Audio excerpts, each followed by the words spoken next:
Brothers in Tech is a weekly podcast focused on personal and home technology, helping provide you, our fellow brothers and sisters in tech, with some information, assistance, and recommendations. Don't you think it's time we had an episode about the truly important people in our lives, our pets? Well, we agree.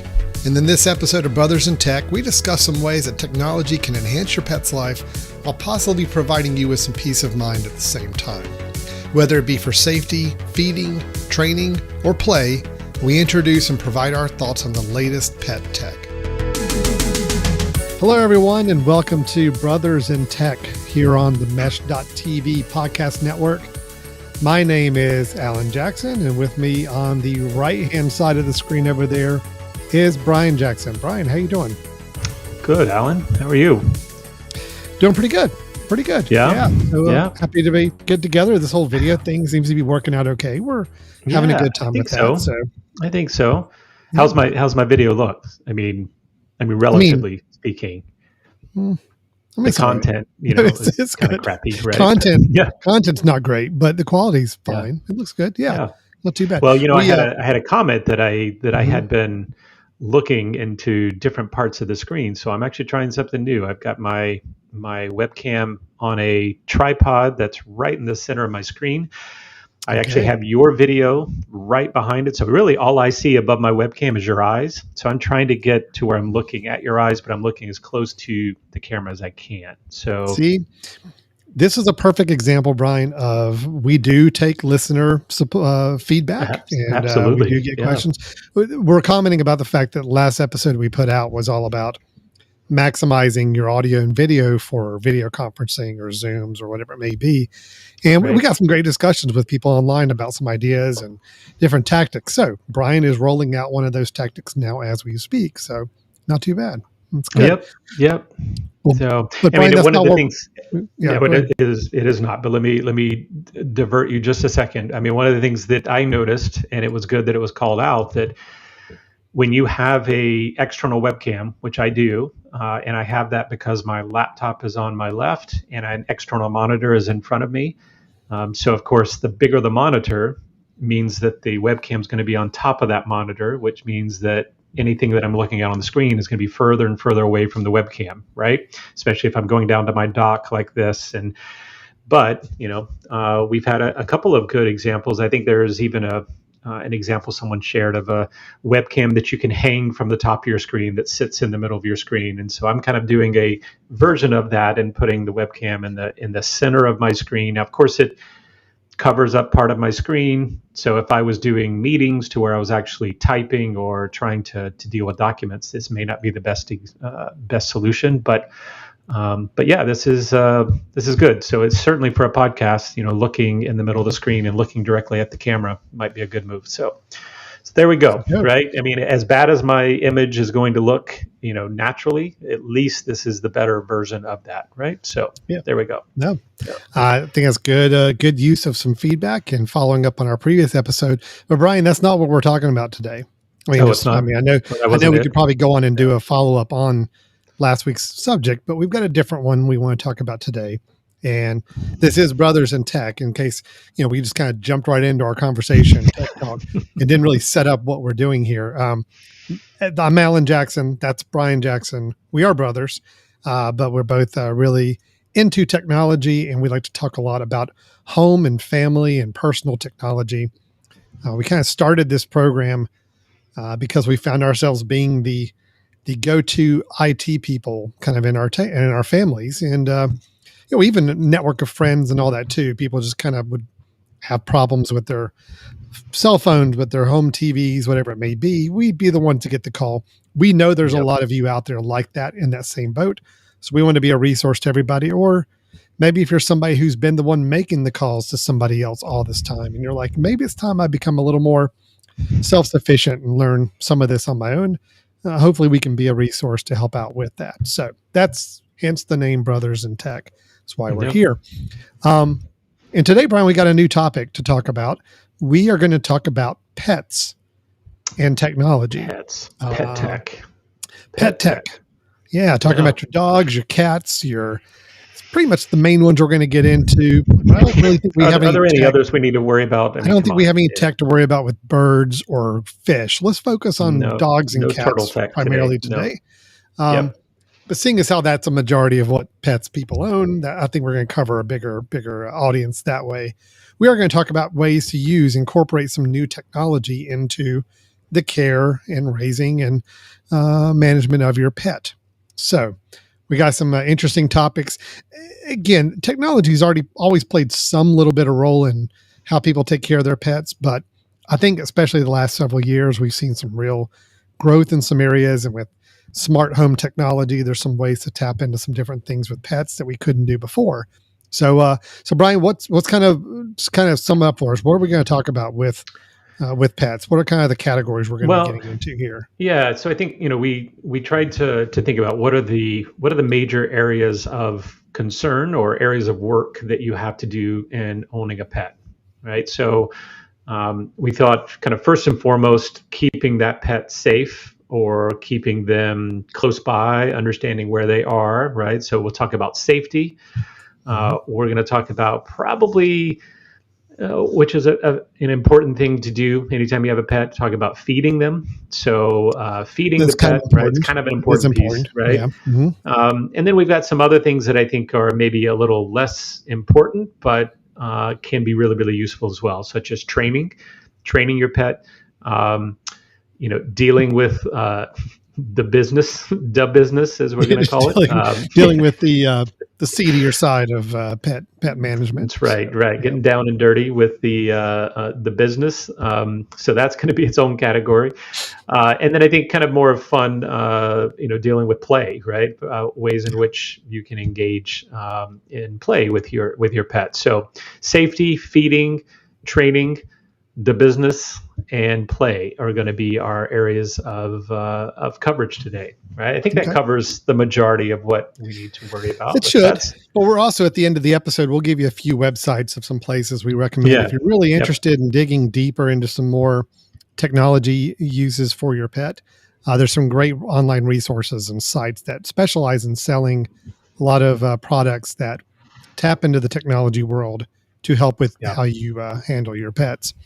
So let's kind of talk. Let's get into first, Brian. Let's talk kind of I feel like one of the most important things. I mean, because here's the thing: feeding and training and all that. There are ways to do all of that now naturally, without technology. We're going to talk about some ways to improve that. But safety, to me, is probably where technology can really play a role that would have been really difficult to do beforehand. How do we keep track of our pets using technology? I know the microchips were always a thing that, you could go to your veterinarian and many of them would provide the service where they could microchip your pet. Well, it was a little bit of a costly process. And it's just the fact that it is something that's, embedded in your pet. It doesn't give you a lot of flexibility. It's pretty much, there it is. And you have one way of communicating with it. But and I don't think Alan was the microchip. Microchip was if a dog was or a pet was found, right? Right. It's not going to they could scan it and figure out. You couldn't track it, right? You couldn't go and say, "Where's my dog?"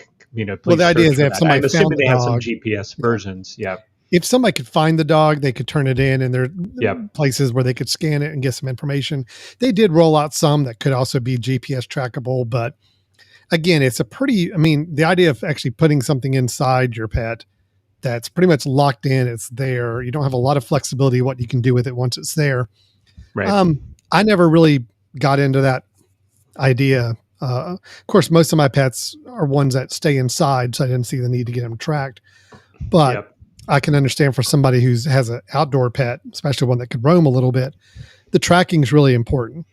For an indoor dog or cat, if you have one and you're worried about them leaving, like, we just moved to a house where we have a very busy front road in front of us. So even our indoor dog and cat, if they ran out the front door when they're not supposed to, that could be a problem. So we kind of need to know if they're in the house or not. And really a microchip wasn't going to help us with something like that. So what's some great options there, Brian? Well, I want to take that example you just made, because that's a really good one for us to think about. So for the pet owner who has an animal that if they were to leave your house or leave your yard, right, that's concerning to you, and that's something that you want to know about or something that you want to keep from happening. So I think that's a really good approach, because all the things we're going to talk about here have to do with that scenario, right? So one is, do you just want to be able to track your dog or your cat, right? Do you want to know, like if you wanted to pull up on your mobile device, say, where are they right now? That means that there needs to be some sort of sensor that is on them, probably on a collar, probably something that they're carrying around with them all the time that has some sort of GPS connection. That there are ways of doing that, right? There are location trackers. There are ways that, just like you can start to track everything else in your possession these days, this would be something that could go on there. I'm assuming most of the options, and there's a bunch of these out there, but most of them are going to be collar based, right? You attach to the collar, and it's a device that has power to be able to have a GPS signal. So at any point in time, you can't find Fido in your house, that you could pull up and say, where is he? And be able to see, oh, he got out and he's, at the neighbor's house, or he's down the street. That seems to be cutting down on some of the problems that, we have seen as pet owners in the past, right? Sure. Yeah, absolutely. Yeah. But one thing that I think, when the role of a smart technology starts to really roll in, is, imagine your dog does take off running, but you don't know they're gone for a certain amount of time until you just happen to realize that they're gone and they've already slipped out the door. They could be half a mile down the road already, and you don't know. So when you start getting into this idea of incorporating things like GPS trackers or other type of trackers with a smart home type of setup, they do make the devices now where you could basically say, I want to tie it in with, I want to get notified if this thing leaves a certain boundary or leaves this home or goes a certain number of feet away from me. And when you get down to GPS technology, you're pretty precise with that. So they can really say, all right, if it gets outside of this boundary that I kind of define as my house and maybe my yard, notify me. Like, send me a notification on my phone right away, so that way I haven't lost precious time trying to find out where they went. Yeah. So that's where it gets kind of exciting to think about, is that, it's a little more preventative. I mean, yes, they still ran away, but by catching it quickly and getting notified, it's a much more preventative way to go and try to resolve it than having to kind of backtrack and figure out where they are. Even if you could track them on a GPS, you're still behind them now, and you're having to kind of catch up and get to them. So, yeah. So if you think about it, Alan, it's, all the notification possibilities we have now that have already started to come about, things like, notify me or turn on my security system when I leave the house, right? The fact that it knows that your phone has left the house. Well, basically what you're doing is, with most of these devices, you're going to have to give the pet some device that's then going to trigger one of these notifications, right? And the notifications can be things like, the moment it goes out the pet door, which we'll talk about in a minute, tell me. Or the moment it leaves my yard, well, that means you need to have sensors in your yard. Tell me, right? Or the moment it leaves my Wi-Fi network, which for Wi-Fi, may reach, 150 feet, right, from your house, notify me. So I think the cool part is the way that technology has been set up these days. One, that it's gotten smaller, so that chip or that sensor can be put on a collar pretty easily. And then there can be sensors set up either with the yard or with the door or with, location based, that says, when that sensor leaves that area, give me a notification. And just as, any other device that we have with security can notify you fairly quickly, those things are available now. And I think they're great. I think those are great uses of technology, especially if you have as you said, you have a runner, right? You have somebody that if they were to get out, they potentially are going to, get in trouble. They're going to get to the road, or they're going to run to your old house if you just moved, right? Those are things you need to obviously be able to use technology for. Well, what I love, Brian, is that the idea that once you've got something on your dog, let's say on the collar or on a cat, you can start. It's just like a watch. It's like wearing a watch on your human wrist here. And that it can do a lot more. So there are devices out there that are yes, they're tracking. That's their main goal, is to keep you tracked of where your animal is. But since this device is on, on the collar of your pet, it's there all the time. It's able to track and monitor a lot of other things. We've actually seen a lot of these trackers starting to say, look, we're going to go beyond just the idea of just location. That's important, but we also want to help you get some information about the health of your animal, help you track how healthy, or how some things you need to be mindful of with your animal. So I love this, and I'm going to bring up an example here of one that's a pretty high regarded one, but I think it shows a great example of what you can do now with these types of devices. And this is an example. This is the Whistle Go. Is a Whistle makes a kind of a array of products to help with animal monitoring and smart devices there. This one is a health and GPS. So again, it's this idea of taking the fact that you're going to have a little box or a little device on the collar of your animal, and it allows you to track the GPS as well. But it also does things like health monitoring to get proactive alerts when they catch potential issues. You can see, fitness features. So it is tracking fitness of your animal. If you can put in the dog's breed, weight, and age, you can see, is it getting the kind of exercise it's needing based on the number of steps, and taking enough of steps and moving enough, moving around as well, which I think is just great. I think that's all of a sudden, if you're gonna spend some time to get your animal to where you can track them, why not use that same technology to try to learn more about what we can do?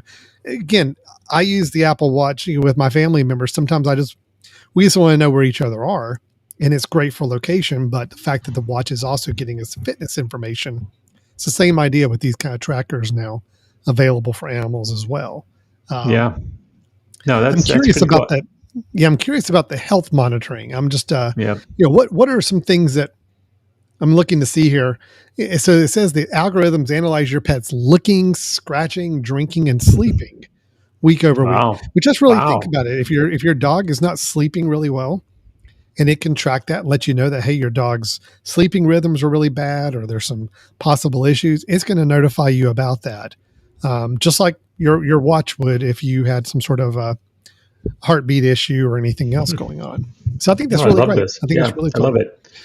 Now, I will say these kind of products are kind of pricey. They're $150, and I think you got to have a subscription to monitor throughout the year for a service like this. Kind of like a security service would be. Yep. But it's pretty cool though. Pretty cool. It is very cool. Very cool. So Alan, one other little minor issue that I would mention is just the size of it. It's something to keep in mind, right? If you're someone like me who has always had small dogs, right? Even a device that size is pretty big when you're talking about a 10 or 12 pound dog, right? If you have a bigger dog, which of course, again, the bigger dogs are going to be the ones that maybe you're more concerned about darting and running, out into traffic maybe or something. But the little dogs, which generally are the ones that are staying inside, I think there's even more of a concern that when they get out, it's more of an emergency, right? So, so that's one thing I would say. It would be nice if they had a smaller version of this. Maybe it was less, had fewer features or something. But if they had a slightly smaller version for really small animals, that could simply just give you the tracking and maybe some of the other small pieces, that would be kind of cool too. But I love this. I mean, as a big dog fan myself, having a dog right now that's going through kind of some health issues, it would be nice to have some other things like, hey, by the way, he's only walked this much today, right? If you've got two people taking care of them, you don't know who's taking them out and how long they've gone. That would be a really cool thing to know. So that's pretty cool. Great. Yeah. I mean, again, if you're going to put a device on there that's going to be permanently sitting with your animal, might as well use it to grab some other information that'd be helpful as well. Yeah. Now, I have gotten questions, Brian, I don't know if you have, about the whole idea of tracking. Trackable items have gotten to be really popular in the last few years. And, I know you actually, me for a birthday or a Christmas gift, I guess, one of the tile trackers that I use on my keychain. And then Apple came out with their AirTags recently, or in the last year, little miniature trackers you can put on things. I get questions a lot from people saying, well, couldn't I just use that with those on it? I mean, they're like $20-$25, and I could put it on. They have some ways to affix to a nice little kind of connector chain thing that could go onto a leash should be a great way to track them. So there are some pros and cons with that. I mean, yes. Yeah, let's think about that. You can do this. Okay. I want to go ahead and say first off, I'm not, there are some downsides to it, but at the bare minimum, yes, this is possible that you can attach an AirTag or a tile to an animal. And just like if you attached it to your briefcase or keys or anything else, you can pull it up on the Find My app on the iPhone and be able to see where it is. The thing to keep in mind about the AirTags or even the tile, the little tile, similar type of device you've got here as well. Tracker. The difference between all of this is that you are looking at a device that uses Bluetooth connectivity to ping other, like in the case of Apple, other Apple devices in the vicinity. So what that means is that, well, an AirTag, it may work really well to try to find an item because that item is probably going to be possibly near other people, and the chance of somebody around there having an Apple product is pretty high. That's how it works. You imagine a dog, though, that takes off and runs out in the woods, probably not going to find a lot of Bluetooth connected things around them. So that's why GPS is important for truly good tracking of a lost animal, because GPS will get right down to the longitude, latitude, very specific, doesn't need any other devices around it. It's using actual GPS signals available to it everywhere. But, like I showed you, it's $150 for that one tracker that we showed a little bit ago, compared to $25 for one of these other devices, like a tile, for example, type of shareable device. So, let's say you just don't want to put a lot of money into tracking an animal, but you'd like to do a little bit. This is better than nothing, by all means. These will work, but just keep in mind, if you're looking for truly great accuracy and being able to really follow them no matter where they are and if they're around people or not, you may want to look at a GPS device like the previous one we showed, the whistle. Yeah. Well, and this is the thing. I know we've talked a little bit about the trackers before, but there are pros and cons.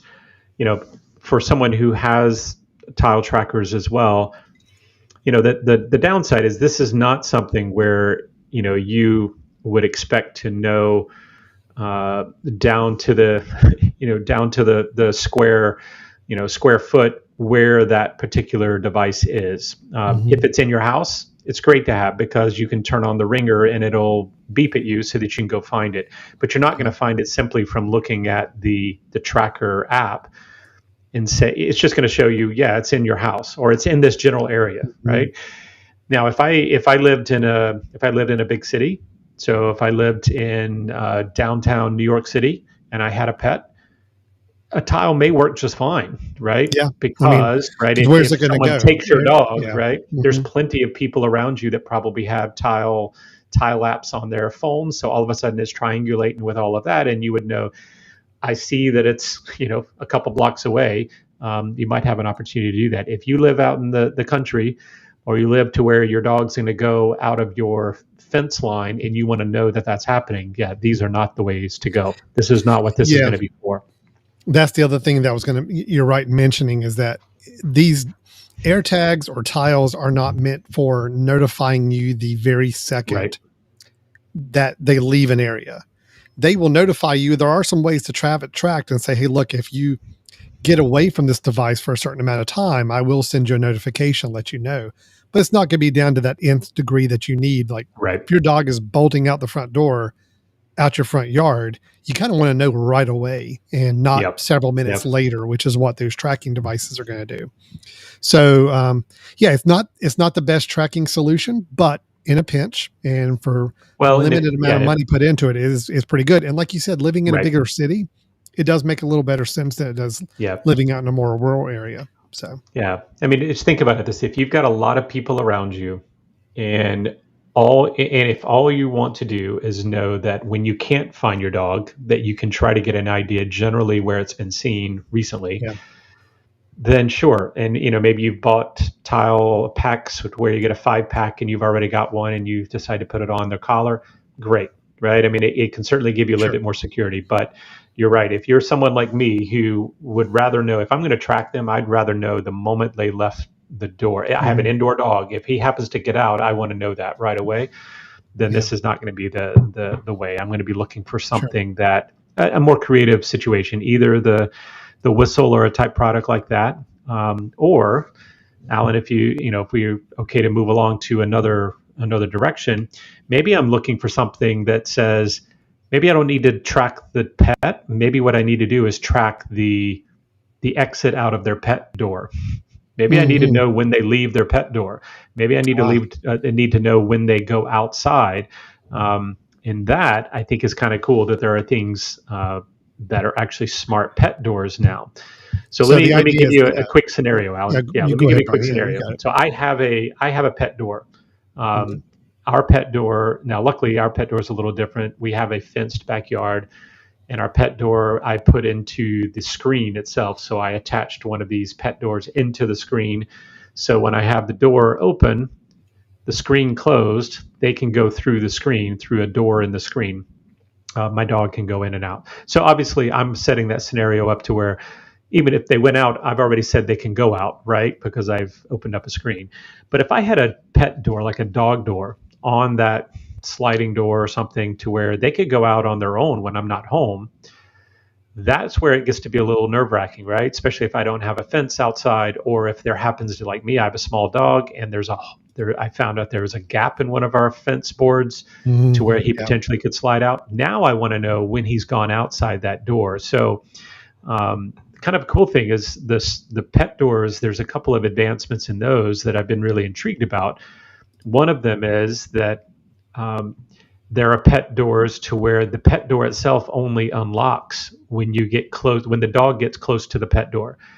Now, why is that important? All right. Why would it be important for only the dog to be able to go out the door? Well, I think I may have sent this to you, Alan. We have on our outdoor cameras, we caught several raccoons the other day coming through our yard. Right. Well, if I have a pet door and the raccoon is smelling things inside, I don't want the raccoon to be able to get through. So one of these electronic smart doors is kind of cool in that, the collar, there's probably a sensor on the collar that as the dog gets close proximity to the door, it unlocks, allows the dog to go out. When they're away from the door, it's locked. Nobody can get through. Nobody can push through. So to me, there's one really cool advancement that says, well, if I'm worried about my dog darting, maybe I ought to know that one, only they can go out the door, and two, there's kind of a next step of this, which is they can notify you when the dog goes out and goes through that door, or when the door gets unlocked. Those are some of the things you might look for as a way of kind of recognizing a little bit more quickly when the pet's leaving. So this particular one you've looked at, tell me a little bit about it, Alan. The electronic smart door. This is from Petsafe, their product, and I don't have any experience with a pet door, so I'm going into this a little bit, just kind of learning it as I go. But it does sound like this has a capability where it can unlock based on if it detects your animal, your pet is approaching the door. So kind of, and I would assume too that there's got to be a function on these where you could basically say, I want to lock the door, even for my pet for a time. Let's say if I'm traveling and I'm going to be somewhere, out for a little bit, and I really don't want the dog going out that day while I'm out traveling too far away. I can lock it to where the dog, even if the dog approached it, it's not going to let him through. And then I can let him out or let the door be accessible remotely. So that kind of gives the ultimate flexibility, notifying me if they come in and out of the door, me with the ability to lock or unlock that pet door whenever I want, or to allow the dog to unlock it themselves by approaching the door. Right. So even if I'm home and I've decided that this is the time where I want my pet to be able to go out, that I can't get that raccoon that just decides to come in the middle of the day, right? So that allows for that situation. And I think what you're talking about too, Ellen, I mean, for those who've listened to our previous episodes where we talked, I think you've mentioned a couple times now, is it Level? What's the name of the door lock that you have? The smart lock I use? Yeah. Mm-hmm. Yeah. So the same idea, right? I mean, you could, I'm sure there's also a way to deadbolt. You could have an additional deadbolt if you decided, you know what, even if I don't want anybody coming in, even if they have the app to be able to come in. Yeah. I could still deadbolt. I'm sure a lot of these smart doors, these dog doors, I mean, even ours that isn't a smart door, has a little slider where we can lock it so that the dog can't go out during certain times. So yeah. So I think those would be things to look for, right? Is to figure out what is your use case. Yeah. And I'm not necessarily advocating this one. I have not used any of these smart doors. Right. But I do know the technology's there, and I think there's some great options to work with. Yep. Not necessarily advocating the Petsafe one because we don't have any experience with it, but just they do make some brands of those that you can actually put into your own existing door, just like a more traditional pet door, but ones you can control remotely. I mean, think of a great example. Let's say you're away from your house, but your security camera outside picks up that there's some other dogs, like maybe some more loose dogs that are out there, kind of aggressive dogs. And you just decide at that moment, you don't want your dog to leave that house to walk outside for any reason. So you can trigger it remotely and say, nope, go ahead. Let's lock down that pet door.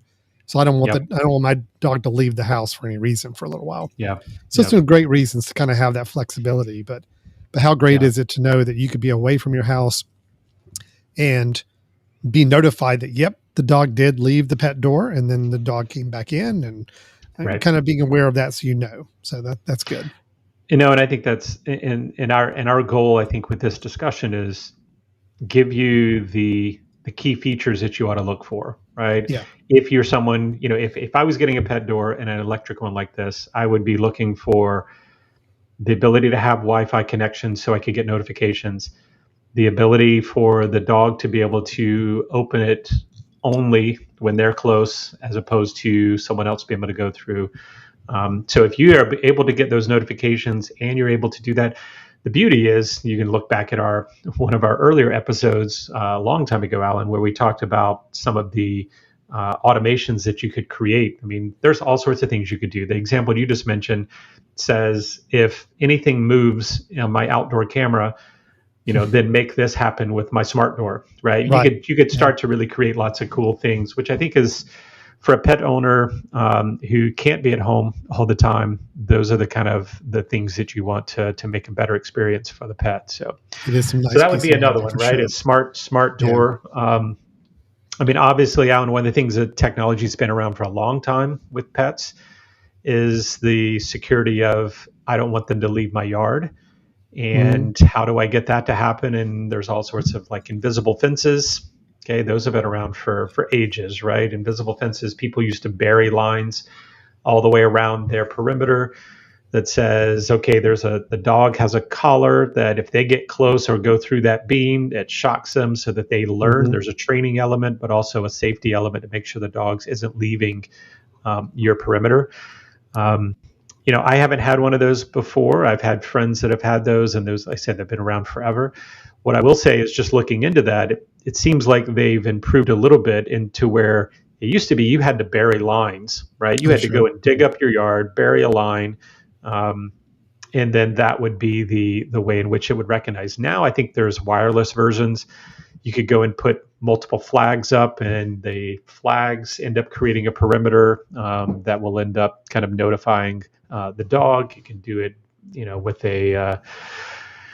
with a small shock or a vibration or even a noise that kind of trains them, but also keeps them in your yard. So I think that those are the other things. If you're someone who wants your dog to be outside, but also doesn't want them to leave your perimeter, technology is also there for that, right? Yeah, we actually looked into that for my dog when we moved in this house, because we wanted to be able to let her to go outside some, but we really needed to make sure she stayed pretty close to the house, in the yard, so she didn't get close to the busy streets. But we didn't want to dig an invisible fence line through the house, or through the yard. So they do make them, like you said, it's like a one unit that you kind of set in the central spot of where you'd want the perimeter to be around your house. So it could be inside your house, or at least like in a carport or a covered shelter or something outside. But it does create that perimeter around your house with that same kind of radio frequency. So if the dog approaches it, it's just like the invisible fence. It will emit a noise, let them know that they're approaching the barrier. it does emit some sort of, vibration type feel when they leave. So it kind of emulates I don't want to say a shock because it's not quite that bad, but it is enough to surprise them and kind of know that they've gone too far. Yep. So it's good. And the great thing about it too is that they do make them to where they're one way or two way. So if they do run out by accident and they run back in, these are ones that you can actually have them run back in and they don't get affected again. They don't get that same emotion. So it actually, you don't want them trained to stay out, right? That's right. That's always been the problem with the invisible fence, is that once they run past that line, they're not going to want to come back. So once they're out, they're out. But they do make them now to where they can come back in. So it's a little bit better.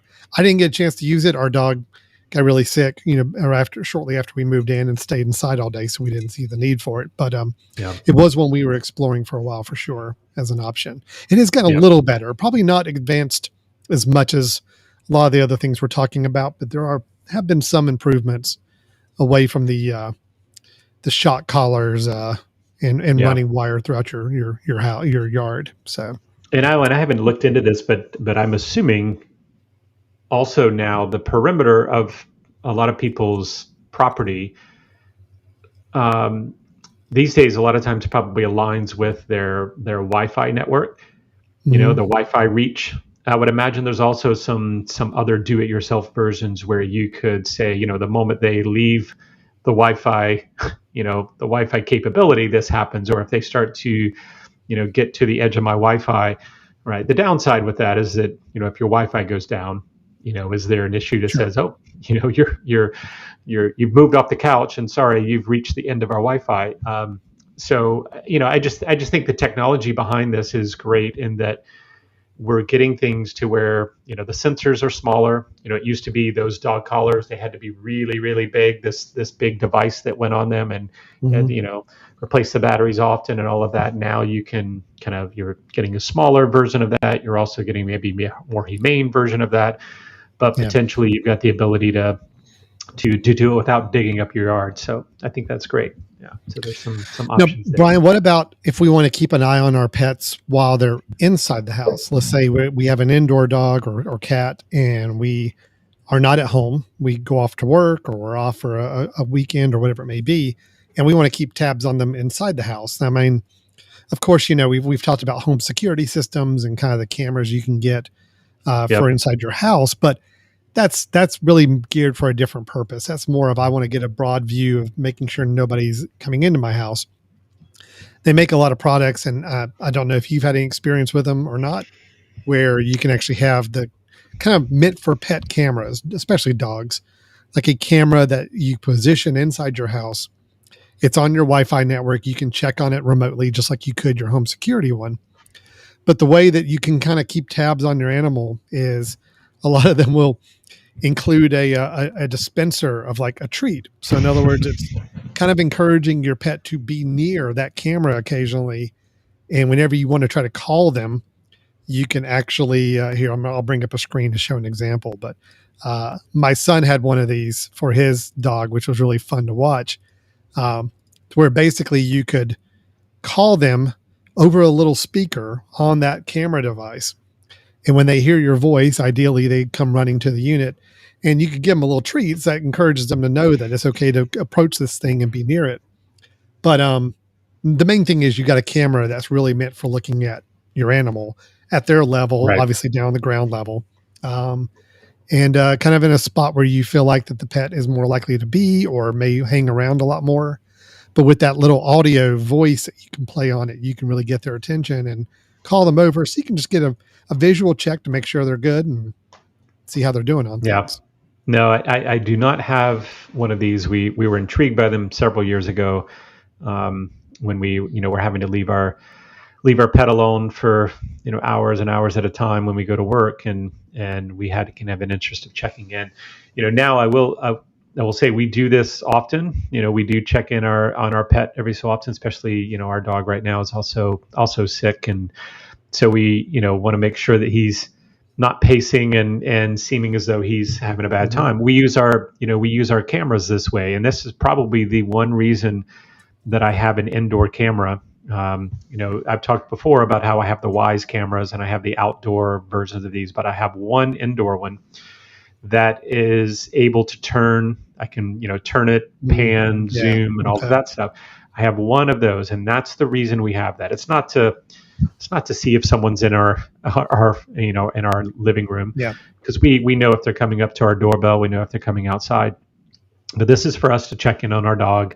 A couple times throughout the day, we'll pull up the camera, we'll zoom and try to pan around and try to see where he is and make sure he's not pacing.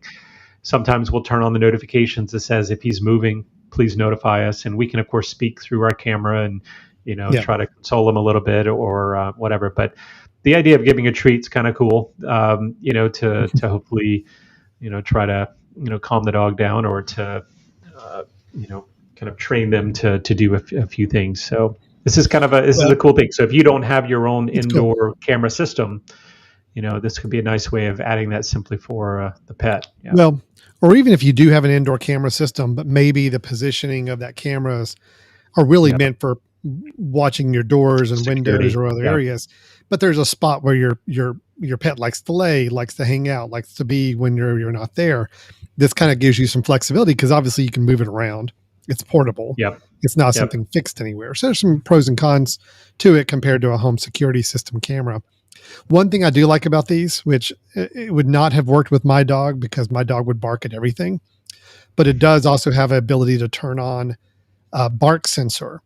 So the idea is that if your dog is one that's not likely to bark unless there's truly something worrying it, upsetting it, let's say he hears somebody near the door or something else, then you can actually have a device like this say, notify me if he's barking. Then you can check in on the camera and be like, okay, what's gives because my dog doesn't bark very often.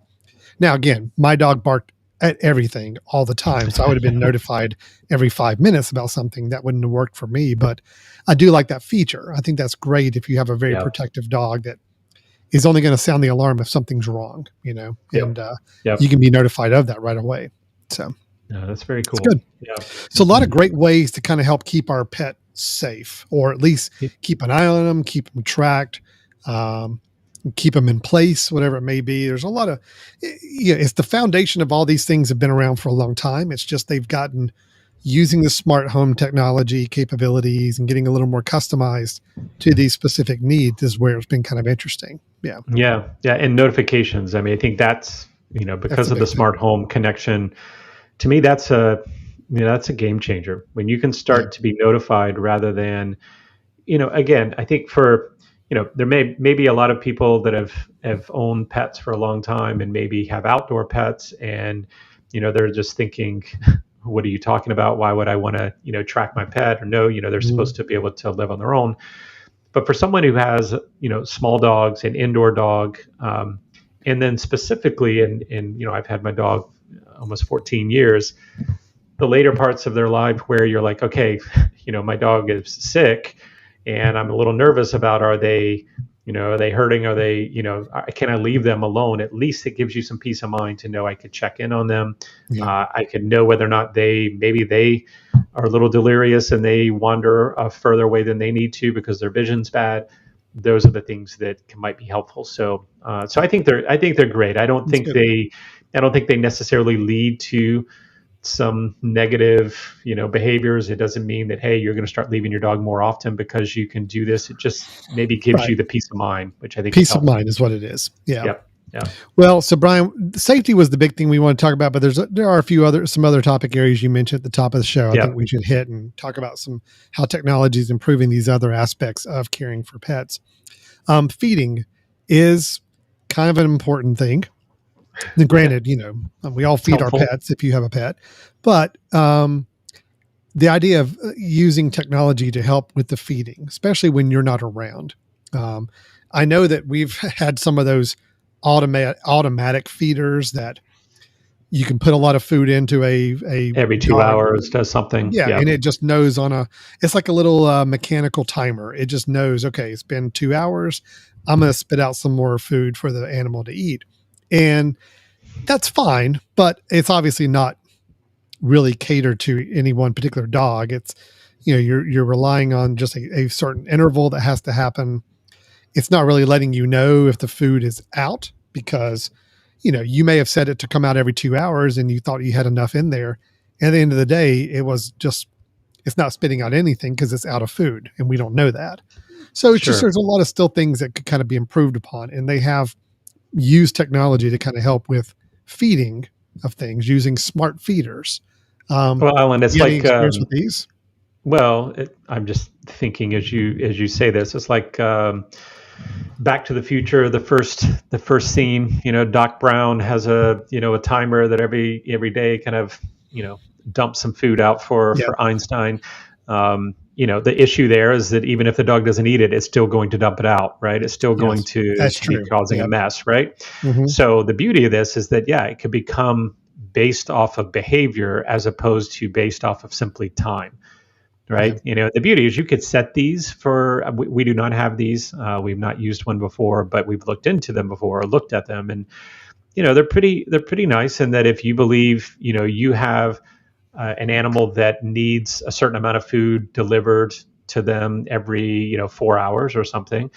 I got I have to say I got berated many years ago by a veterinarian who I had taken my dog in, and they gained weight, and he was just he was just so frustrated to hear that my dog free fed, right, that I fed them in the morning, and I said he eats when he wants to eat. And he's like, oh my gosh, you can't free feed. Well, a way to get around that, right, is if I'm not going to be home for 8 hours, is to have something that only puts out a portion every few minutes or few Hmm. hours, or only puts it out when it's gone, and it says you're only Yeah. able to get a certain amount, right? Yep. I think people have been using some of this for cats for a long time because cats were a little bit more self-sufficient into where they had a litter box. You could set food out and they would just eat as they needed to eat for days upon days. Dogs, I think, were a little bit more problematic because they needed to go out. Yeah. But these have been great. What I love about what's changed with these is they can actually, some of these actually have the ability of then giving you information that says, Fido finished his bowl, right? Hmm. There's no more food left. So then you can decide from a notification that, hey, do I want to give Fido more food or not? Or maybe I need to know that, the fact that Fido, is eating more than he normally does, and there's a health concern, right?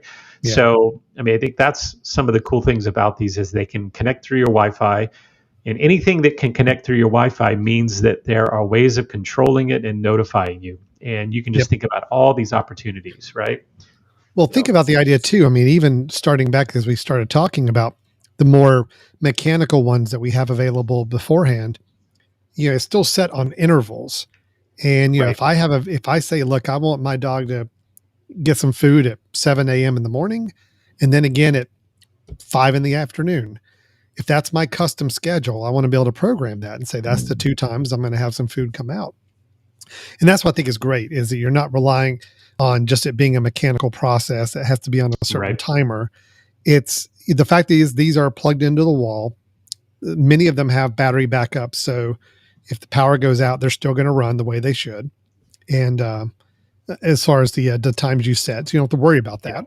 Yeah. But also, if you say you want to skip a meal, say, look, I just, I gave him some food a different way, or he got some food treat some other way, so we're not going to feed him this time. Yep. So Yep. skip. I don't want you to feed him automatically through the dish bowl this time. And so you can have that skipped and not worry about it. Unlike a mechanical one, there's really no way to do it other than to unplug it or stop it from doing Yep. what it's doing already. Yep. So I love the flexibility of it. I mean, again, this is really more for those situations where you have an animal that you aren't able to feed throughout the day, and you need to make sure they're being taken care of, but you want to have more control over it.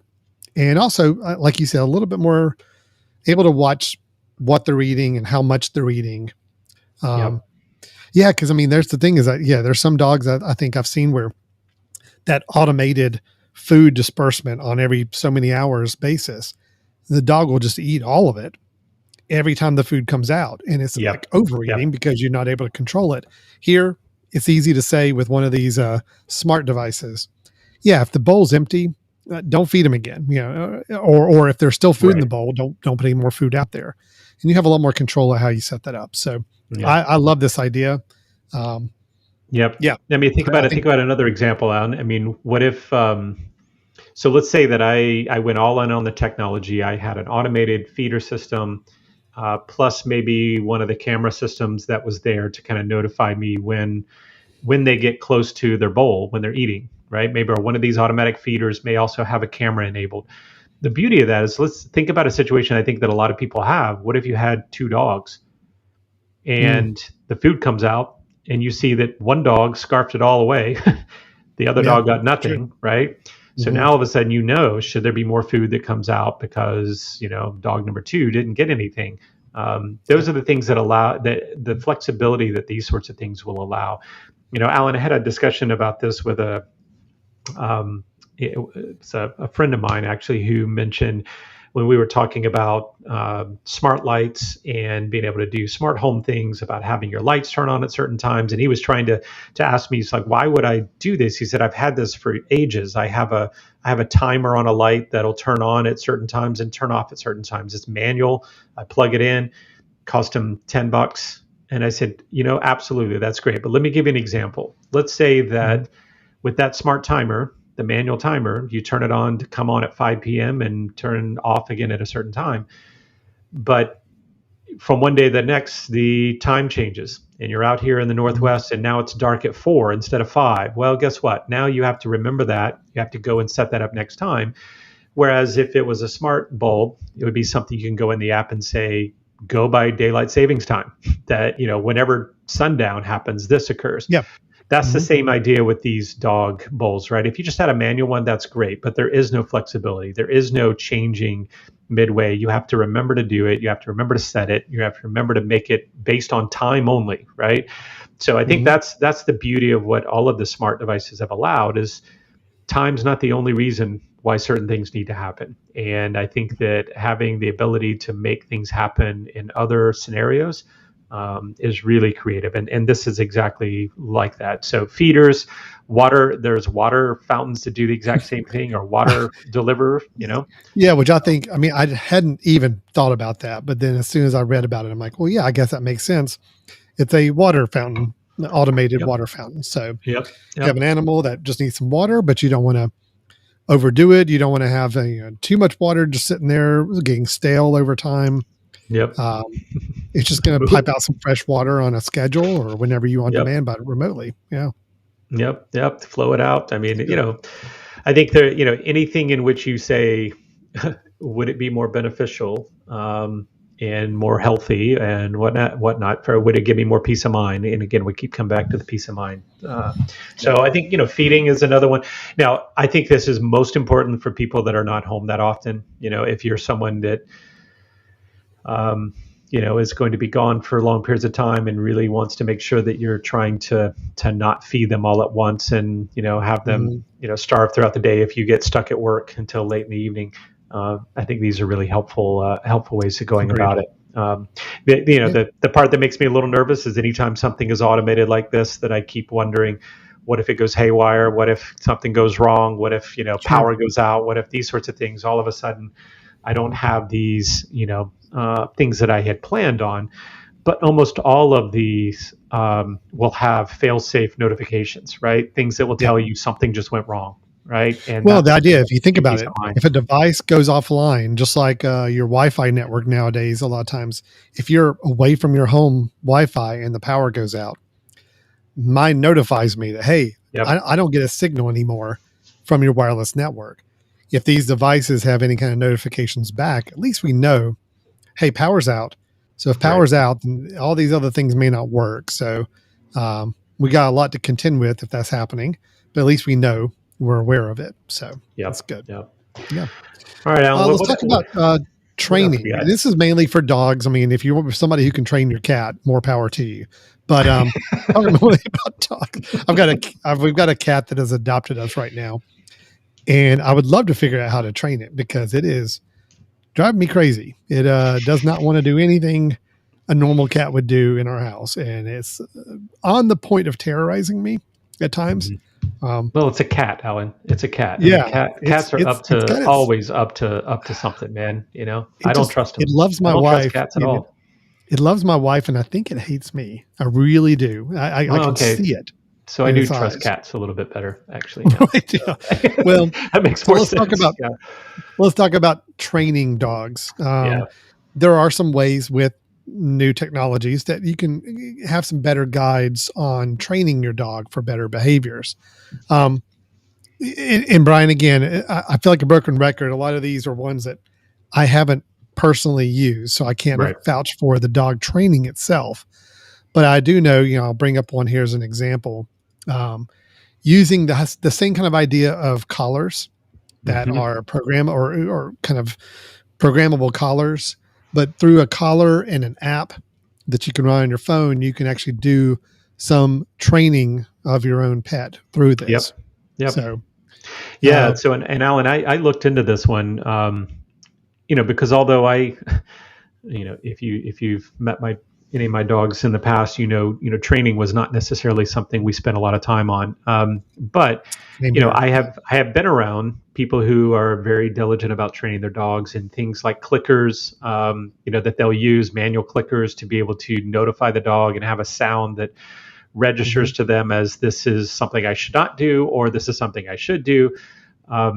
This I thought was really interesting because it, of course, it allowed, instead of a manual clicker, it allowed you to go with your phone, click on the screen that then makes something happen on their collars. So whether it's a vibration, which of course you couldn't get with the clicker, right? Clicker was all going to be basically sound only. So of course you were dealing with a dog that must have decent hearing, or the hearing must be the way in which they're registering that.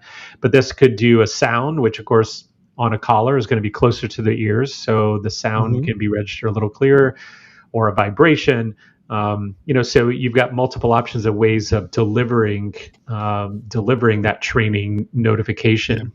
So I think it's helpful. I think for someone who really is into training and wants to assure that they can use their techniques, and those techniques can be delivered a little bit more effectively. This could be helpful. Yeah, it's still going to require you to be a good trainer of your pet. Right. I mean, that's the thing. Right. This will not do it for you. It's not going to do it all for you. It's still going to be, you got to be persistent and consistent. Although there's got to be an app for that, right? There's got to be an app for that where you just put a collar on and say, listen, train my dog. Set it, if it barks, do something to it. And, and if it chews at my shoes, please, vibrate and scare it. And one of those days, some of those things are going to happen, but, so this I think is helpful. It's a way of delivery, right? It's a more maybe a more efficient and effective way of delivery of what you were going to do anyway. So. It's just making use of your smartphone you already have, Bluetooth technology to communicate with the collar. So it just gives you those kind of a lot more capabilities than we would have had before. But now, speaking of capabilities, let's talk a little bit about something pets do have to do, whether it's inside or outside, and that's got to use the bathroom. They got to do their business. And that's one reason I think a lot of people, that whether they choose to have cats or not is kind of dependent on whether they want to deal with the indoor litter box or pets, dogs inside that you want to let out to go to the bathroom. That's always a challenge. It's a real challenge for pet ownership, is kind of managing that. So there are some ways technology is kind of helping with this process. We'd be remiss, Brian, if we did not talk about the ultra self-cleaning litter box for cats. Anyway, I'm fascinated by these. I'm really curious to see how well they work.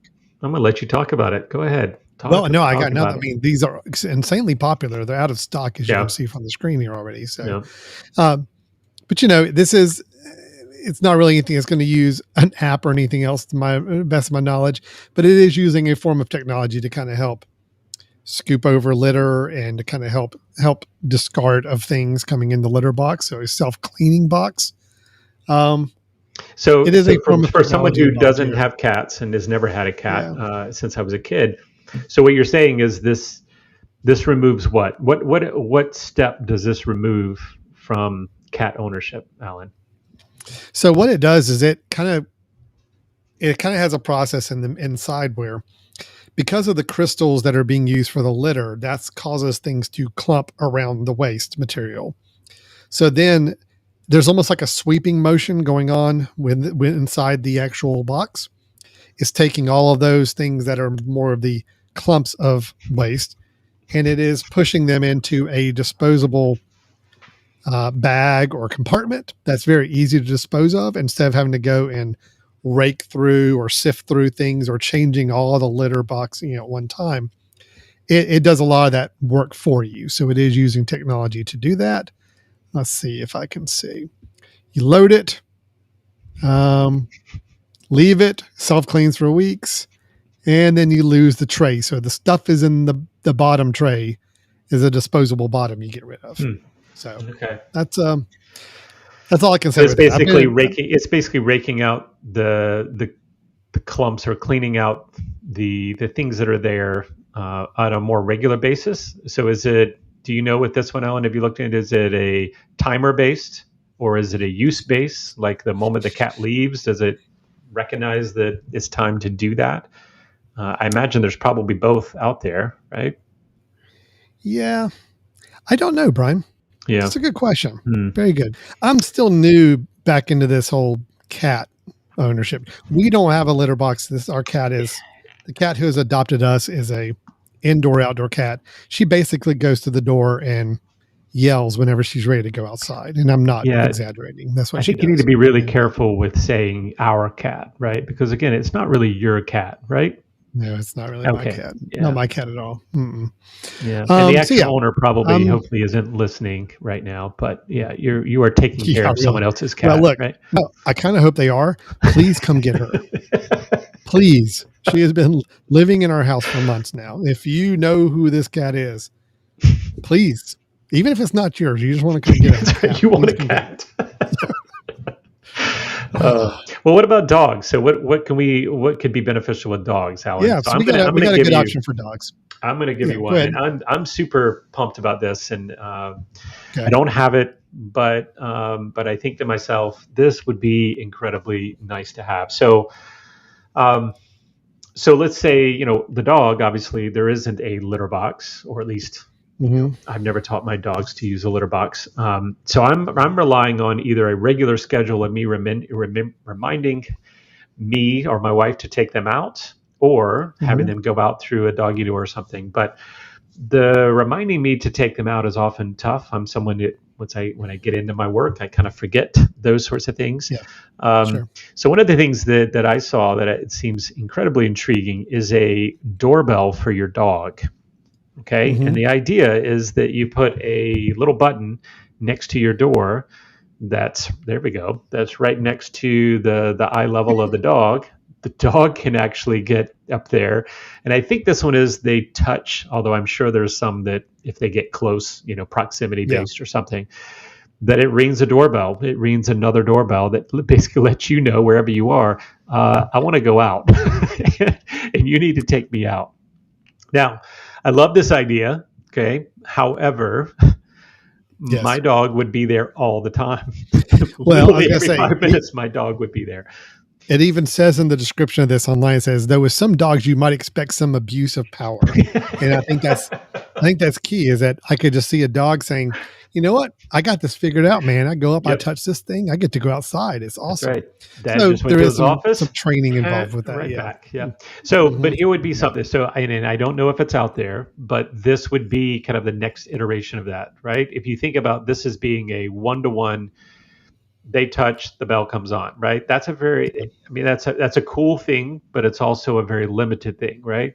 Well, what you would want, the next version of this, and maybe it's already out there, but the next version of this would be, okay, that button only works every hour, right? Or it can only work, if you haven't done this recently, right? So I think that there are going to be ways in which that can, or like it can be silenced at a certain time. And again, I don't know how that training works, but I love this idea that the dog can let me know when they got to go, and making sure that they don't punish me in other ways by going inside. So there we go. Right? There's I think it's way great. Of into business. No, I think it's good, and I think it's obviously, like you mentioned, I think this is a good use situation if you are someone that may not be as able to be as attentive with your dog all the time. You're either tied up in stuff in your house, you're working a lot, you've got other things going on. but you have a dog you can train to use this responsibly, to really let you know when he needs to go out. Yeah. It would work. Alan, I think it's pretty neat. let me give you a use case, right? What if that dog doorbell, what if I created a scenario where the dog doorbell was magneted to that, and when I leave the house, I take it off because I don't want the dog sitting there going, "Hey, I need to go out, got this doorbell going on all the time because I'm not home," and take them out. So I take it away, and when I come back home, I put it back on the magnet. That says, "Hey, I'm going to be working for the next 5 hours in my office." Right? Yeah. You let me know, right, when it's time to go. So there could be ways in which you could creatively, make it work for your system. But if this is something where you feel like you get enthralled in your work and you don't always remember to take them out, and you're worried about that, there's a good way to do that. So I think it's really, really smart. That's good. Well, and I think we got one more category, right? And this is kind of wrap it up, because we've talked about a lot of things about kind of how we manage our dogs or pets and animals and care for them and keep them safe and tend to their needs. But also, another need a lot of animals have, especially dogs, is the ability to play. And there is some technology out there to help us play with our animals, or at least let our animals have some more activity and more playtime as well. So, Brian, I think you put a couple of these on the list. I'm going to bring them up and show them. But sure, So, and I think they're both the same concept, but one's for smaller dogs and one's for bigger dogs. But the automatic dog toy deliverer, right? This is what this is, and these have been around for a while. We've actually never used them, but I have a friend that has them and swears by it. Basically, it's a device where the dog can go and put the ball into the top of this ball feeder, and then it'll shoot it out and throw it for the dog, and then they go get it, they bring it back, drop it in the little container, and it throws. Because if you're someone who has had a golden retriever or a lab who has endless energy, and when they see a tennis ball, here's a way to wear them out, and it doesn't wear your arm out at the same time. What I would say is there's a couple of cool things here, Alan. One, as they've started to improve these, one of them, and one of the things I always thought about is like, how many times has a dog gotten hit with one of these where they stand in front of it and it gets shoot out, right? But there's a little proximity sensors that says, if the dog's right in front, it's not going to shoot it, right? That's nice. If a person or a kid, maybe you've got a kid and you've got your dog out playing with their, automated dog device, but a kid walks in front of it. So that's not going to, they've got, ways in which that could happen. I'm also noticing like what is the rest timer that it says there? Yeah. So it could be ways in which, the dog that can continue to do this forever, maybe there's a limit at which it will do it, and then it'll turn off and say, sorry, you got to rest now, right? Don't wear yourself out.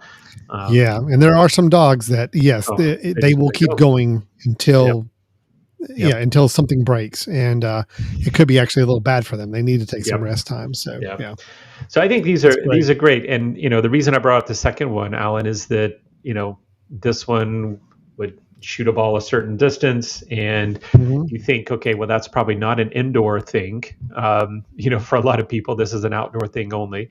But then there's the mini ball launcher, right? And this is for maybe indoor, could be a little bit more effective for small dogs. They could have a smaller ball, that they can't grab a full tennis ball. So I think this is kind of a cool way to be able to do that. So I don't know from knowing, friends that have had these, they will pull them out and only use them for a certain amount of time and then put them away.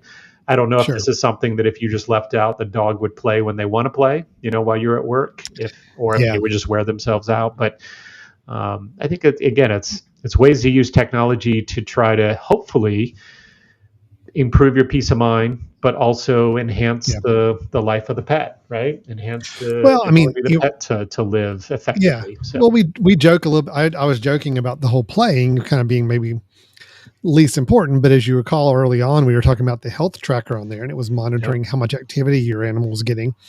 Sometimes, sometimes those animals the pets have more energy than we do as humans. Right. So having some technology devices that allow it to kind of get some activity and get it some running and moving, and that's great. So I'm all for it. We lost our dog just in the last 7 or 8 months, and these were all things I had kind of looked at as saying, all right, what are some things now that we're in a different house and we got a different setup? What are some of the things we need? A lot of these things we talked about were on the list, at least being considered, of different ways that help manage our pet. If we certainly would have moved forward with some of them if we still had her. Yeah. So it's great. I think I'm so excited about the technology that exists for pets now. A little more peace of mind knowing where they are, a little more peace of mind knowing that they can still get fed and watered even if we're not there on the right schedule. And then having the ability to let them play a little bit and not wear me out at the end of the day when I come home as much. So, that was a little selfish. Yeah. It's a little selfish for me, but it's okay. If you age to the point, where you can't go and give them the exercise they need, that the dog shouldn't suffer. Right.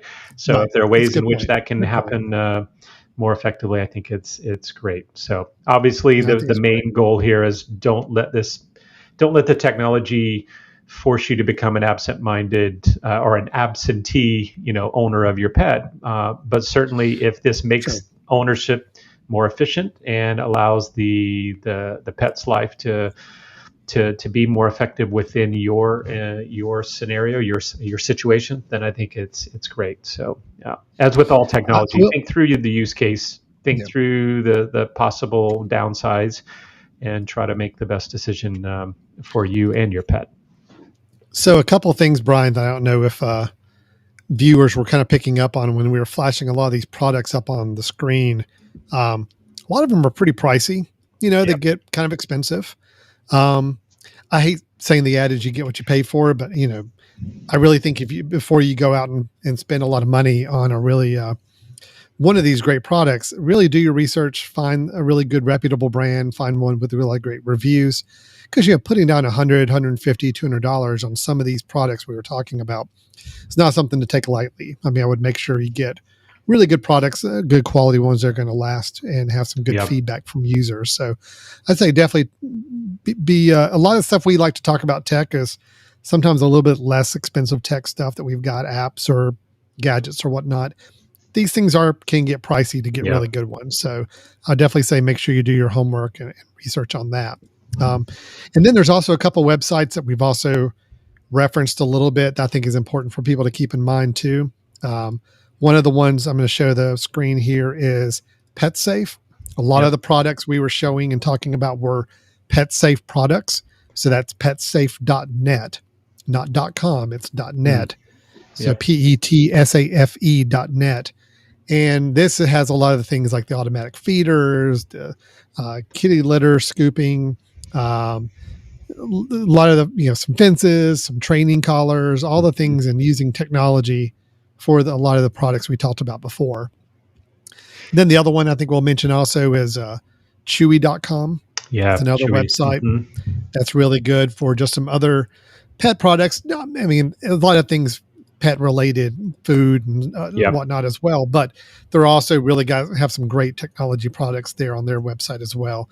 Ones that are sold by these two sites, I would have a pretty good confidence in. Yeah, I'm pretty confident in. Yep. Be a little careful about just finding one on Amazon and buying it. It could be a little more hit or miss. Definitely check the reviews on those, but these are some good reputable sites that we would recommend and I feel like would be a good option for you. So, and Ellen, can I give one more just piece of advice? You are spot on, that you need to do your research. I think within doing your research, try to sit back and think, what are all the things that I potentially could end up purchasing and using? And the reason I say that is that you remember a lot of these things that we've mentioned all come with something to put on the collar, and if all of a sudden a year down the road you have 5 things on this dog's collar, right? You're kind of counting the play and the activity of what could happen here, right? But if you would have maybe thought ahead and said, oh, you know what? I don't just need them to have an invisible fence, but I also want them to be able to get out the pet door and all these things. Maybe there's a product that actually does all of those, right? Or can do all of those things with one sensor. So, do think ahead. And, if you're thinking of going into the technology world with pets, think about going in and handling lots of your concerns with one device as opposed to, 10 different devices that each have their own unique contribution. So very, very good point. Yeah. And again, the whole kind of summing up why we're so excited about technology when it comes to pets, it really, like you said, Brian, it's the notifications. Yep. Knowing that I can be notified about what's going on with my pet, even when I'm not at the house, away from the house. And I can control the things that might help my pet be better managed when I'm not there. Yep. Feeding schedule, monitoring them, tracking them, things that I don't have to physically be at the house. Because I know there's many families out there that are always, sometimes they're they're more reluctant to leave the house if they've got a dog that they're really caring for more because of that, because they just have no idea if the dog's going to have a need or could get out or needs to be fed.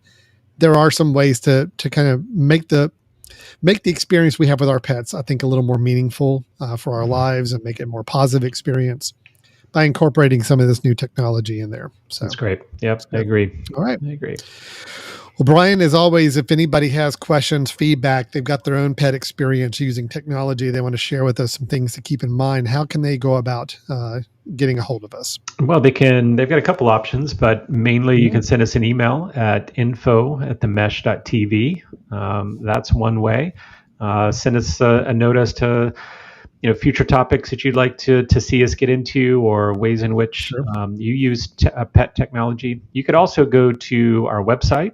Our website is brothers-in- sorry, it's covered by my webcam right now. in-tech.com. So brothers-in-tech.com. And you'll notice that we're continuing to enhance the website. Eventually, we're going to have some other reviews that we'll be doing that are outside of what we have on the podcast. But that's a way to access the podcast. It's a way to access our contact, to be able to send us an email through there. So, start using our website as your go-to source for Brothers in Tech information. And there's our contact sheet, so you can send us a message that way if you would like. And that way you're not having to send us an actual email. You can use our system. So. Great. Any of those will work. So info@themesh.tv or brothers-in-tech.com. All right. Well, that has been our episode on pet tech, and we hope you enjoyed it. We will be back next time.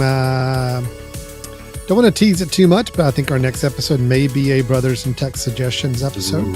Possibly. I think it's quite likely, Alan. We're due. I think it's time. We're due. So stay tuned for that next week. That should be our episode, is Brothers in Tech recommendations and suggestions for you.